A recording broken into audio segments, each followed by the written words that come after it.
Une des curiosités de la Bible, si on la compare à d'autres mythologies, est de donner la part belle à des héros, disons, pas très héroïques. Cela a toujours beaucoup surpris mon épouse, qui m'a souvent dit qu'elle trouvait étrange que l'on se fabrique des ancêtres mythologiques aussi mal fichus. Il est vrai que si l'on met côte à côte les héros bibliques avec ceux des mythes grecs, romains, celtes, nordiques, la différence est assez frappante. Alors certes, les héros païens, eux aussi, sont à l'occasion lâches, brutaux, incestueux, fornicateurs, trompeurs, malhonnêtes. Mais au moins, il y a du gros muscle, de la testostérone, des sortilèges, des amazones sexy, des monstres qui font peur, bref, un peu d'action et d'effets spéciaux. Ce n'est pas pour rien qu'à l'exception de l'Exode et de l'histoire de David, il n'y a que très peu de films à gros budget basés sur les Bibles hébraïques.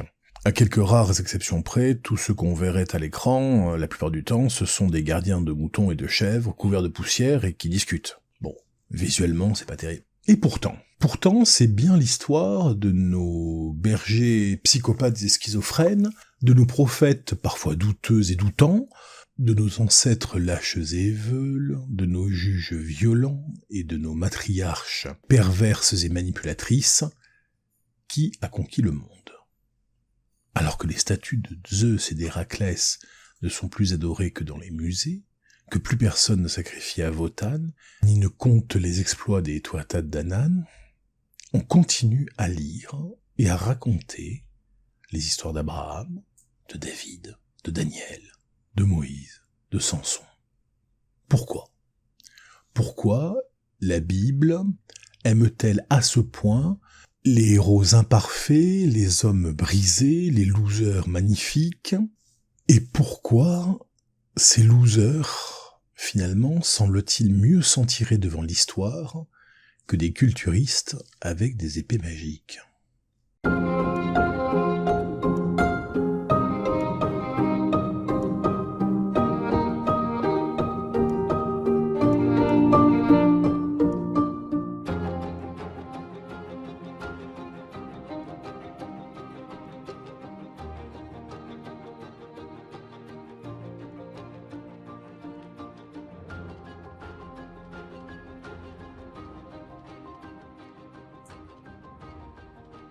Si la Bible préfère les hommes brisés aux figures idéales, c'est qu'il existe dans l'imaginaire religieux, comme dans l'imaginaire politique, une tentation, celle de se choisir des ancêtres parfaits, des figures fondatrices irréprochables, héroïques, des pères sans faille. Or la Bible fait exactement l'inverse. Plus un personnage est central et plus ses failles sont exposées. Plus un homme compte dans l'histoire biblique, et plus le texte prend soin de montrer ce qui, chez lui, ne va pas. Ce n'est pas un défaut de la Bible. Comme on dit parfois dans l'informatique, it's not a bug, it's a feature. C'est un choix anthropologique radical. Et je vous propose aujourd'hui une traversée volontairement inconfortable, celle de ces héros imparfaits et de leurs failles, non pas pour les disqualifier, mais pour comprendre ensemble ce que le texte attend et espère de l'être humain.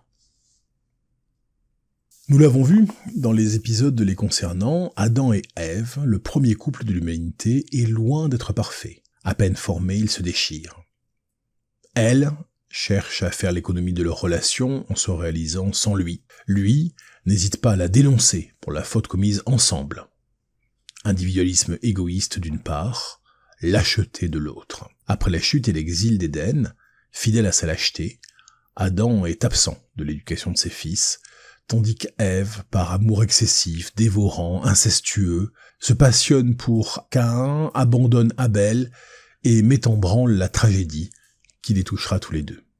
Le mythe nous montre donc une humanité originelle qui n'est pas idéale, bien au contraire. On n'est pas dans une mythologie de l'âge d'or. L'humanité commence mal, très mal. Et sa mission est de se tirer de ce bourbier, pour tenter de s'améliorer de génération en génération. Adam et Ève ne sont pas des ancêtres à mettre sur un piédestal, mais l'origine sombre dont il s'agit de s'extraire. Sauf que le personnage principal de la génération suivante, eh bien, c'est Caïn. Dans sa génération, il est le premier à parler, le premier à agir. Le premier aussi à tenter d'entrer en communication avec l'éternel, avec la transcendance, avec la conscience, avec l'ordre du monde. Mais il est aussi, ensuite, le premier à être découragé et déçu par l'effort demandé, le premier à tuer, et le premier à refuser la responsabilité. Caïn inaugure une humanité qui préfère supprimer l'autre, plutôt que de se transformer elle-même. Il inaugure ce ressentiment que beaucoup d'entre nous ont quand ils sont confrontés à quelqu'un qui fait, ou qui dit, ou qui est mieux qu'eux. Que ce quelqu'un soit un voisin, un ami, un collègue, un frère ou un peuple voisin ne change rien quand se manifeste l'esprit de Caïn. Comme je ne peux, ou le plus souvent je ne veux pas, me remettre en question, il faut bien que je détruise l'autre. Reconnaître qu'il n'est pas un ennemi, cela équivaudrait à accepter l'idée que c'est moi qui fais mal. Et c'est intolérable, puisque cela me ramène ma propre responsabilité. Comprenez l'esprit de Caïn, apprenez à le reconnaître, et vous verrez à quel point il se manifeste dans le monde constamment. Et pourtant, Dieu dialogue avec Caïn. Il le protège après son crime. L'humanité post-édénique ne commence donc pas par un juste, mais par un homme raté. Parce que c'est ce type d'homme qui fait l'histoire humaine. C'est ce type d'homme qui peuple notre monde. Et il est bien plus commun que le juste. Puis vient Noé, qui est appelé juste en sa génération. Mais cette justice est minimale. Noé ne prêche pas, il ne proteste pas, il ne tente pas de sauver sa génération, il obéit, il survit, et puis il s'effondre. Après le déluge, une fois sa mission accomplie, Noé s'enivre, se dénude, devient l'objet d'une honte familiale. Il redevient sans doute l'alcoolique qu'il n'a jamais cessé d'être, ou plutôt qu'il n'a cessé d'être que brièvement, pour faire face à une crise immédiate. La leçon ici est à la fois dérangeante et rassurante. Dérangeante parce qu'elle nous dit qu'il est possible d'être juste sans être grand, et qu'être fidèle aux enseignements du divin ne protège ni contre la bassesse, ni contre la faiblesse. Rassurante parce qu'elle nous montre que malgré nos défauts et nos fautes, nous pouvons encore, même parfois brièvement, faire le bien. Faire ce qui est juste, faire ce qui est utile. Nous n'avons pas besoin d'être parfaits en permanence. Nous avons seulement besoin de ne pas nous dérober, quand c'est nous qui sommes appelés. Après Noé vient Abraham, un élu profondément défaillant. Abraham, c'est l'homme de l'alliance. Mais c'est aussi un fils qui rompt violemment avec son père et cause la mort de son frère, un époux qui prostitue sa femme, un père qui abandonne ses enfants quand il n'essaie pas de les tuer, un homme courageux, bon et généreux avec les étrangers, cruel avec les siens. Alors pourquoi Dieu choisit-il un tel homme ? Nous allons consacrer un épisode complet à cette question, parce que fonder l'alliance sur un tel personnage, c'est quand même particulier. En hébreu, on l'appelle Avraham Avinu. Avinu, ça signifie notre père. On se situe donc dans la descendance symbolique, spirituelle, d'un homme qui a abandonné un de ses fils dans le désert et tenté d'égorger le second parce que les voix dans sa tête lui avaient dit de le faire. En termes d'ancêtres mythologiques, il faut avouer qu'on fait plus reluisant. Alors pourquoi ? Pourquoi commencer par lui ? Eh bien, je pense que c'est parce qu'Abraham a au moins une chose. Il y a au moins quelque chose qu'il sait faire, c'est changer. Changer de nom, de pays, de mode de vie, de loi. Ce nomade physique est aussi un grand voyageur intérieur, qui parvient à se transformer profondément d'un bout à l'autre de son histoire.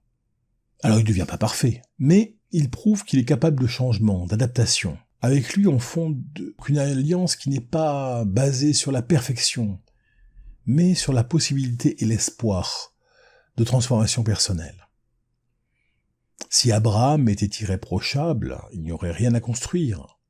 Et s'il n'y avait rien à construire, il n'y aurait pas d'alliance. Et puis vient Isaac, le fils d'Abraham, l'homme passif, un enfant miraculé, un fils d'abord inespéré, puis sauvé du sacrifice. Et pourtant Isaac est presque absent de sa propre vie. Il ne choisit pas sa femme, ni la bénédiction qu'il donne, ni même les conflits qui le traversent. Isaac subit, il laisse faire.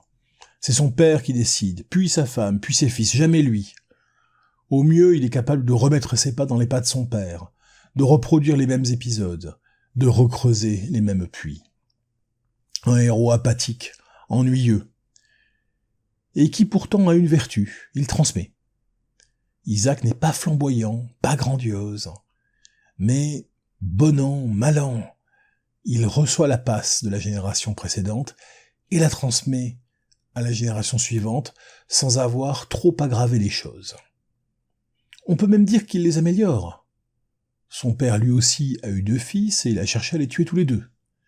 Lui se contente de ne pas empêcher ses enfants d'entrer en rivalité. C'est peu glorieux, mais c'est déjà un progrès. Primum non nocere. Un progrès à hauteur de ce que peut Isaac.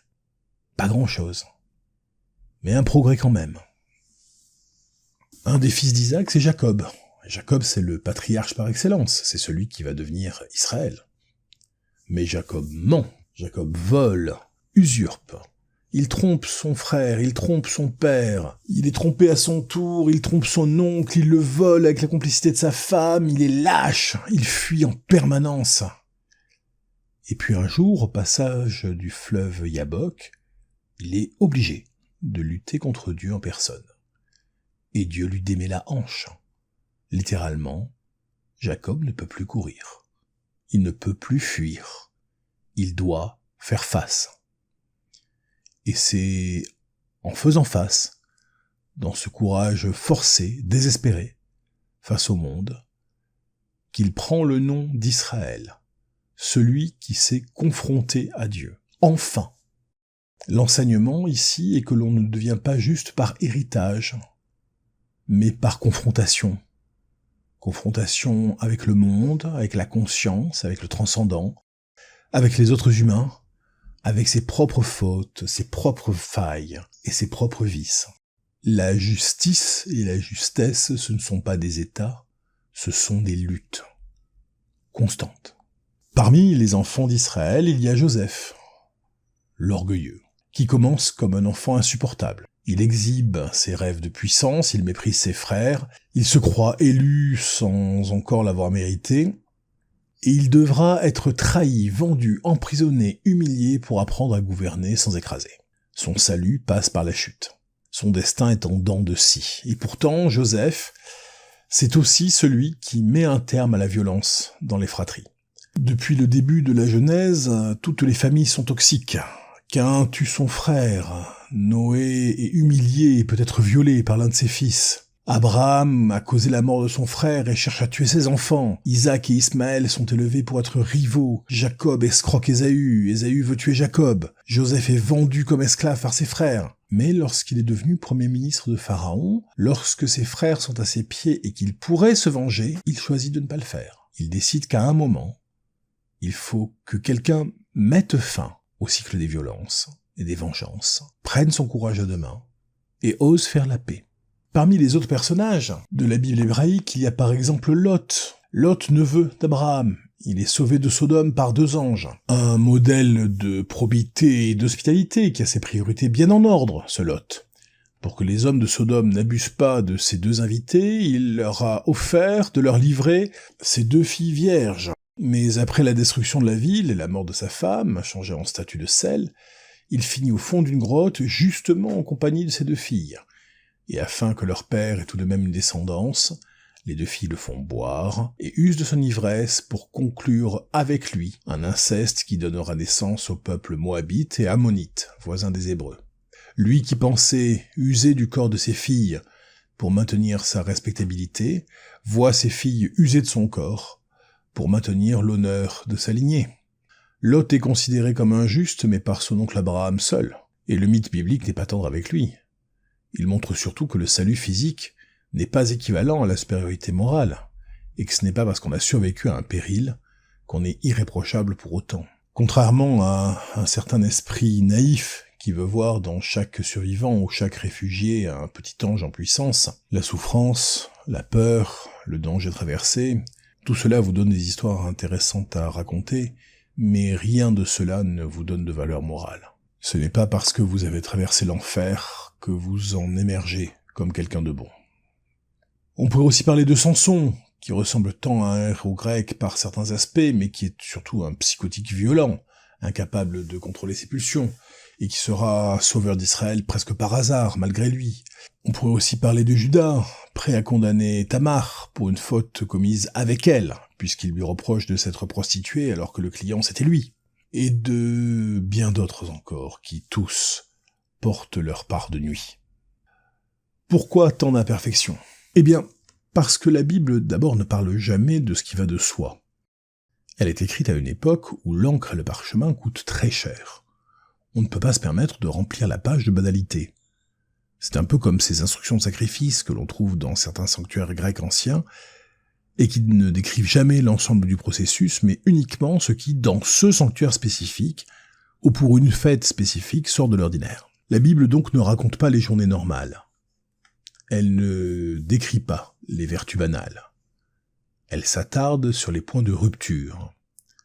Ce qui est raconté, c'est toujours ce qui pose problème, ce qui résiste, ce qui est saillant, ce qui demande interprétation. Et ce qu'on peut noter, c'est que il n'y a ni pur ni impur. La Bible refuse toute humanité binaire. Il n'y a pas les bons d'un côté et les mauvais de l'autre. Il n'y a que des degrés, des tensions, des trajectoires. C'est une anthropologie de la nuance.